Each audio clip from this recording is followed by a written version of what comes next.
Welcome to cure Hijama centre. दोस्तों, जबरदस्त treatment लेके आया हूं।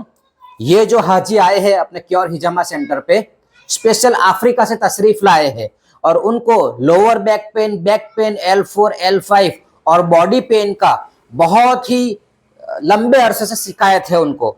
तो आज हमने उनका प्रॉपर क्योर हिजामा सेंटर पे किस तरह से उनका वेट कपिंग थेरापी किया हुआ है, उनकी ट्रीटमेंट किस तरह से की हुई है, तो आइए आपको हम दिखाने वाले हैं। So thank you so much, please follow my channel.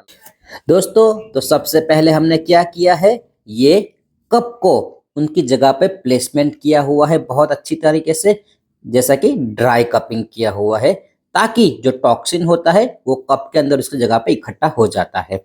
फिर हल्के हल्के हमने थोड़े थोड़े कट लगाए और उसके बाद वही कप को वापस रख दिए हैं, ताकि ये जो टॉक्सिन्स गंदा फासिद खून जमा हुआ है वो कप के अंदर, जैसे आप देख पा रहे हैं, वो भरना शुरू हो चुका है। तो हिजामा करना सुन्नत भी है और इलाज भी है। लेडीज का हिजामा लेडीज से ही होगा। तो इस तरह से हमने ये वेट कपिंग थेरापी यानी कि हिजामा किया है हाजी का, और आफ्टर हमने मेडिकल पाउडर का इस्तेमाल किया हुआ है, ताकि जो ब्लीडिंग हो वो रुक जाए अच्छे से और जो कट्स है वो अच्छे से वो दर्द ना हो। तो thank you so much, my self Abdul Rahman from cure Hijama centre.